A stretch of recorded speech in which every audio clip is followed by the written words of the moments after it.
New images from surveillance video deputies hope will lead them to a suspect. We're breaking down the risks experts worry could cause concern for patients. Tonight, I'm getting answers from the prosecutor's office on why. The extensive damage done in just minutes. KIRO 7's Deedee's son. Deedee's son is live. Only KIRO 7's Deedee's son. We have Deedee's son live now. I will say I was standing back from the crowd, and so I saw a couple of people throwing objects at officers, and that's when they released flashbangs. Right now, it looks like protesters are blocking off the street. So in the last few minutes, the protesters that were being held back by a line of Seattle police officers, they have now merged. The situation has quickly escalated out here, and now there are quite a few flashbangs. Yeah, despite all that sunshine today, you can see this side road here is still totally covered with snow and ice. Let me try to carefully show you here how slick it is when I slide. It is very slick out here, and of course it caused a lot of problems for drivers today. Fish and Wildlife plans to take advantage of the tide, use this water to rope up the whale, harness it onto a boat, and get this whale towed out to Camano Island, where scientists can do a necropsy and figure out what's causing all of these whales to die. Washington State Patrol tells me that woman drove down this road at a high rate of speed. She came crashing through a traffic arm that was down, and you can still see where it broke off right here. Then drove down this drive, hit a lip at the end. The car flipped up, and then it sank into the water, rear end first. Monique, in the last couple of minutes, protesters stormed the governor's mansion. They were shaking the gates, and they managed to break through the gates, and they are now right outside the governor's mansion. You can hear people chanting USA. We saw a state trooper run through the gates as well, trying to stop the rush of protesters. Somebody was shouting, "There's too many of us. You can't arrest all of us." I was able to count 4 cars hit by 2 different pieces of crane, and I actually just tweeted that video. It has been a tough season for them, and I'm told although we had a little bit of rain in the last couple of days, all of this grass you see right here is still extremely dry, and a little bit of wind ignited this dry tinder, and it really pushed the flames towards these homes. Olympia police say they noticed a driver going the wrong way down State Street, so they pulled him over. And when that officer was talking with the driver, he said something felt a little strange. The driver was almost being too friendly, and the facility says if this had blown up, many people would have died. You can also see across the street there are charred burn marks from where Vance Bronson allegedly tried to ignite a car. Take a look at the size of this space. There are beds for patients behind me. Right over here is a space where medical staff can work, and across the hall right over this way is an exam room. Now everything is going to be ready in just a few days, and King County Public Health says they are sure this space will be needed. The airport has taken some precautions. One thing you'll notice is SEA has installed more than 600 of these plexiglass dividers that separate employees from travelers. Well, Steve, this morning, even employees in this office had no idea about the sale. And in fact, you can still book a room. And so we did. And let me take you inside to show you what it looks like. So this is the room that we booked here. Inside it is a fairly standard motel room. But what does make this unique? Take a look at this air system right here. Because this is a standalone air system, it means there's no air circulating between different rooms inside this motel. And it's not just deepfakes. Existing technology that's been around for decades can easily be used to manipulate video and information. For example, do I have a twin? Or how many Deedees are there? First, take a look at this damage. Shingles like this are all over the neighborhood. This piece came from the roof you see behind me, but it is not just this house. Follow me across the street and you can see that home after home, their roofs are covered with plastic. Neighbors say given the severity of last weekend's storm, this level of damage should not have happened. You started seeing like shingles and stuff really flying off. Siding was, so I was just standing in my dining room window just like, oh my God, where am I, Kansas? Troy Runner moved into this brand new house a month ago, but the storm last weekend caused major damage. His neighbor took this video. This is insane, man. Shingles everywhere. You see pieces of people's homes flying. Yes. Luke Talbert has lived here just over a year. His home was also damaged. Then I started hearing just ripping and tearing from my roof. I think that the construction should have been built to withstand the 50, 60 mile per hour gust that we have. In fact, many homes in this Suntop Farms Enumclaw neighborhood, a community built by LGI Homes, suffered similar damage. Roofs are tarped and siding is missing. Troy shared this photo of his neighbor's home, snow covering the whole living room, and a video of the leak in his attic.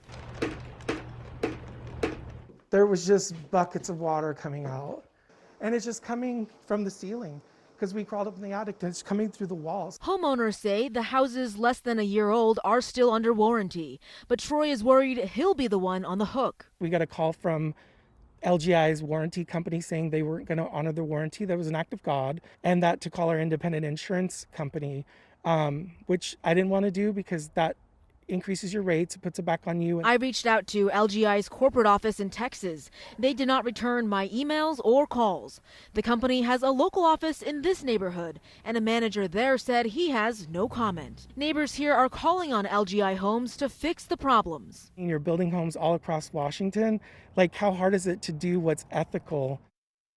Now, take a look at this. I checked out LGI Homes on the Better Business Bureau website. It says the company is not accredited and they have a 1-star rating out of 5, and Better Business Bureau gives that company an F rating. Live in Enumclaw, Deedee Sun, Cairo 7 News. A cop-free co-op with food and supplies. Murals that honor the Black lives killed by police. Signs in Capitol Hill declare this area an autonomous zone. I think it means a lot of things. An anti-racist zone. Everything in the autonomous zone is free right now. Many businesses in the neighborhood, just starting to reopen because of the pandemic, are supporting the movement. We've been setting out free coffee for the protesters and doing everything we can to support them. But there are also barricades preventing the Seattle Fire Department from getting access to respond to emergencies. The ultimate goal is we want to see our streets open. And some residents say entrances to their buildings are blocked. It's a bit stressful. It's like checking in with somebody to go into your own home. The Seattle Police Department East Precinct removed barriers and cleared out of the building Monday to de-escalate the situation and boarded up the building. We wanted to be able to facilitate and support peaceful demonstrations. The assistant chief said today they've also received threats of arson. We were made aware that there were several threats to burn down the East Precinct. She pointed out the building is connected to apartments and businesses. Protesters say they're out here to spread their message peacefully. Anybody causing any trouble towards the building does not have anything to do with what we're trying to do. They are on their own agenda. They are on a selfish agenda. Honestly, we're here for the people. In fact, yesterday we showed protesters who said they armed themselves to protect the property in case of troublemakers. But people here emphasize it was critical to take over the building, at least from the outside. So now they're being forced to look at us and hear us out. This isn't normal for people. We shouldn't have to force ourselves to live like this just to be heard. I do want to point out not all protesters out here support this area being called an autonomous zone, and some say they feel it just detracts from the message. The Seattle Police Department tells me they are working to figure out how to best start these conversations to move forward. Live in Capitol Hill, Deedee Sun, Cairo 7 News. After hearing crashes all the time outside her home, The woman ran the red light. Joy Hollingsworth decided to do something about it. I thought point a camera to the intersection to kind of catch how dangerous it has been over the last year, and we've caught a ton of accidents. She compiled most of them, 9 crashes, in a YouTube video. This crash just happened last week. It was really alarming to see all the accidents and how a lot of people are getting T-boned or just blatantly running the red light. Even as we were talking. Look, that guy just ran the red light. You would call this a dangerous intersection? Absolutely. Very dangerous. I looked through SDOT's data for the past 10 years, and last year there was a big spike in the crash numbers, 13. Someone running this red light hit Dosh Sanderson in June. There were 2 cars that blew the light. The first one was about a second and a half after the light turned. You see Sanderson beep at the first car that runs the red. He pauses, making sure he still has the green, then goes forward.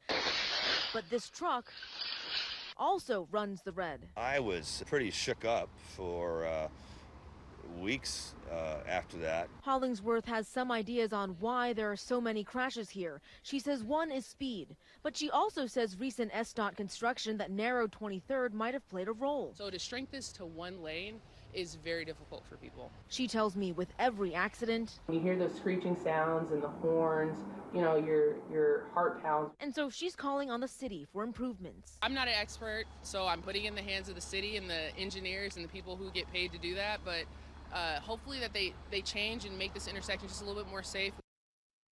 SDOT's data shows there have been no fatal crashes at this intersection since 2004, which is when their online tracking starts. But there have been 71 people hurt in crashes, all right here. We are not going to ever forget what happened to Deshaun on January 20th of 2018. Deshaun Horn is a hate crime survivor. Talking, Walking. He's still healing from a traumatic brain injury. And now he's starting to remember the things he's done, like yesterday. In January, prosecutors say this man beat Deshaun with an aluminum baseball bat after Deshaun spent the night with his sister. The attack left Deshaun in a coma for 7 weeks. I try not to cry. I talked with his family at the time. You beat my nephew in the head with a bat and called him nigger as you did it. Deshaun still doesn't remember what happened in the attack that nearly took his life. Not all hate crimes are as severe, but according to new FBI data, they are happening more often. That data, just released yesterday, says nationally, hate crimes are up 17%. Even more disturbing, data pulled out for Seattle shows the 118 hate crimes reported in 2016 nearly doubled to 234 last year. Over half of those were racially motivated.